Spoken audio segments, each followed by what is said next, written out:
Langsung saja pemirsa, saya ingin ke IPW terlebih dahulu Pak Teguh. Ada dua peristiwa penting hari ini. Yang pertama adalah autopsi ulang dan yang kedua adalah pemeriksaan digital forensik oleh Komnas HAM. Apakah ini bisa menjadi titik terang untuk mengungkap kasus ini, Pak Teguh? Dalam pengungkapan kasus pidana matinya seseorang secara tidak wajar, otopsi adalah sesuatu yang wajib dilakukan dan menjadi satu alat bukti yang akan dituliskan dalam bentuk alat bukti surat visum et repertum, ya. Nah, otopsi atau bedah mayat oleh dokter forensik ini sejak semula oleh IPW telah didorong kepada tim khusus. Kenapa? Karena dari otopsi ini, dari otopsi jenazah seseorang yang telah mati sekalipun di tangan ahli dokter forensik, dia akan bisa berbicara dalam tanda kutip ya, apa yang terjadi pada dirinya. Sebab kematian ya, kemudian alat ataupun benda apa yang mengakibatkan dia mati gitu ya, apakah racun atau karena tembakan senjata api atau karena senjata tajam ya. Di tangan ahli forensik ini akan bisa dijelaskan apa yang terjadi. Nah, mengapa IPW mendorong dari awal otopsi ya, otopsi ulang. Kita sebut otopsi ulang karena dari awal kami mempertanyakan dua hal. Ketika jenazah tersebut ditemukan, apakah dilakukan olah TKP? Ya, indikasi itu tidak ada karena tidak dipasang polis lain ya. Yang kedua, apakah dalam olah TKP itu dibuatkan juga fotografi forensik tentang misalnya posisi jenazah ketika ditemukan, kemudian barang bukti apa saja yang ada di lokasi, karena ini terkait dengan tembakan, maka diduga di sana ada pistol, ada selongsong, ada proyektil peluru dan posisi daripada korban ini ada, ya. Nah, di dalam proses pernyataan kepada publik pada 11 Juli pertama, diposisikan bahwa Brigpol Y ini adalah seorang yang terduga pelaku tindak pidana. Tetapi ada otopsi ya. Nah, otopsi itu kemudian yang disampaikan kepada publik adalah tewas karena tembakan peluru. Sementara ada informasi dari keluarga setelah memaksa melihat jenazah di rumah kediaman, ada diduga luka selain tembakan peluru. Nah, ini hanya bisa dijelaskan oleh ahli forensik. Oke, baik, kita langsung ke ahli forensik. Kemudian otopsi ini penting dikaitkan dengan rekonstruksi. Oke, baik. Kita langsung ke ahli forensik. Kalau kita melihat dari tempus waktunya dari awal bulan dan ini akhir bulan, apakah betul kira-kira akan efektif hasil untuk pemeriksaannya untuk mencari tahu penyebab kematiannya dan berapa lama sebetulnya jenazah mungkin baru dimakamkan setelah kematian dan beberapa hal informasi penting lainnya? Dr. Budi Sandar? Mungkin masih efektif ya, dikarenakan jasad telah dilakukan pengawetan jenazah sehingga ada kesempatan yang baik untuk tetap melihat luka-lukanya masih dalam keadaan dapat diperiksa dengan cukup baik. Walaupun saya juga memahami pasti ada perubahan-perubahan yang tentunya mewajibkan tim untuk melakukan pemeriksaan lanjutan. Nah, kalau penjelasan mungkin yang lebih bisa diterima oleh masyarakat seperti apa sih proses autopsi ulang itu, Pak Budi? Ya, secara umum otopsi ulang itu dilakukan apabila ada hal penting yang diperlukan untuk melengkapi otopsi pertama, gitu ya.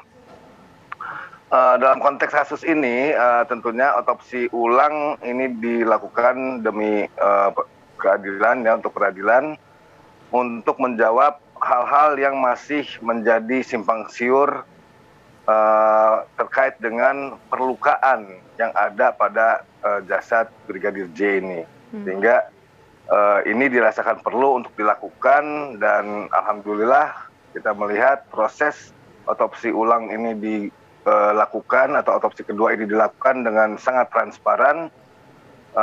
Berbagai pihak ikut terlibat dan juga diawasi oleh Komnas HAM dan Kompolnas serta hadiri juga oleh unsur daripada anggota keluarga.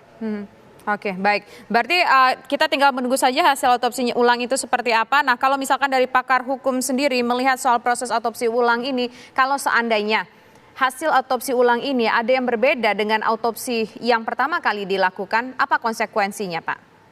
Prof. Ibnu.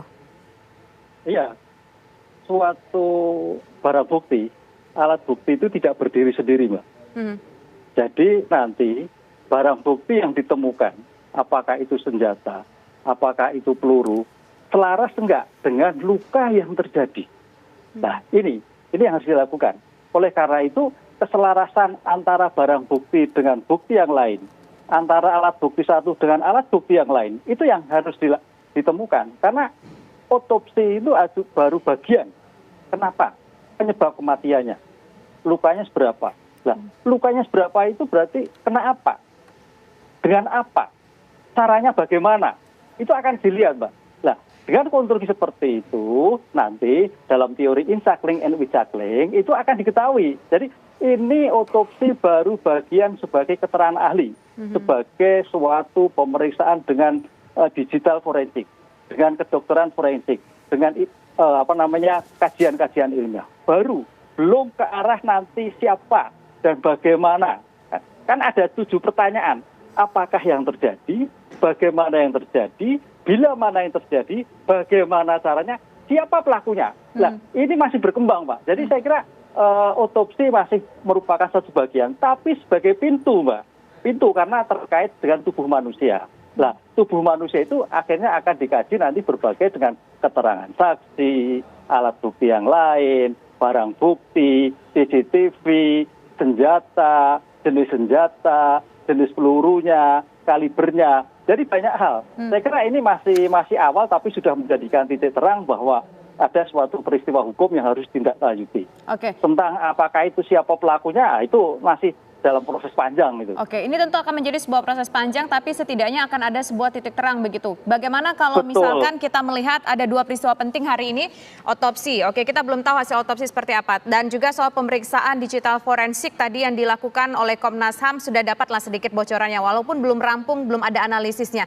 Mungkin kita tadi menyimak apa yang disampaikan oleh Komnas HAM. Fakta apa kira-kira yang akan bisa terungkap dari sini, Prof. Ibnu? Ya, fakta yang terungkap satu, pertama adalah jenis luka. Pertanyaannya kemarin kan apakah ada suatu penganiayaan? Apakah lukanya itu luka-luka sekonyong-konyong ada suatu tembakan? Itu yang dilatih. Karena nanti akan terlihat apakah ini kena pasal pembunuhan, apakah pembunuhan berencana, apakah terkait penganiayaan. Lah, ini kan yang jadi problem. Lah itu yang ditunggu. Kan banyak spekulasi-spekulasi bahwa ini terjadi pada saat di Magelang. Oke, bahwa ini ada suatu luka yang tidak seharusnya kalau itu merupakan tembakan. Oke, nah itu akan dijelaskan semua. Sehingga dari hasil ini nantinya sebetulnya apakah betul ada tembakan langsung, apakah betul ada suatu penganiayaan, apakah betul ada suatu penelantaran waktu misalkan dengan tempo kejadian dengan suatu peristiwa yang sebelumnya. Itu akan terlihat. Dokter, apalagi dokter-dokter ahli yang diperlukan adalah dokter-dokter yang merupakan gabungan. Sekecil mungkin akan dilakukan. Karena apapun yang terjadi, kita jangan pengungkapan perkara itu adalah jangan sampai mengabaikan suatu peristiwa. Jangan mengabaikan suatu masalah. Jadi semua detail dibuat gitu, Mbak. Baik, kita dapat poinnya. Sekarang kita ingin ke IPW. Apakah kira-kira otopsi ulang dan juga pemeriksaan forensik ini akan menyudahi pro dan kontra yang ada di masyarakat? Singkat saja, Pak Teguh. Menurut saya bisa akan menjawab pro kontra. Misalnya dari penjelasan pertama dikatakan bahwa Brigpol Y itu ditembak mati setelah dia menembak, ditembak dari atas ya. Dari hasil otopsi ini akan bisa ketahuan sudut masuknya peluru membentuk sudut ya, kalau dari atas akan membentuk sudut ketika masuk ke dalam tubuh. Kalau dia ditembak berhadap-hadapan, maka bentuk masuknya adalah horizontal. Nah, ini bisa diketahui dari otopsi, bisa ditanyakan kepada dokter forensik ya. Baik, Pak Budi, kemudian bagaimana perlukaan Pak Budi? Ya, kalau diduga ada perlukaan. Kita coba langsung ke Pak Budi, bagaimana Pak Budi? Akankah ada fakta baru? Ya, tentunya kita akan menunggu ya hasilnya seperti apa. kemungkinannya cuma dua ya, ada fakta baru atau tidak ada fakta baru.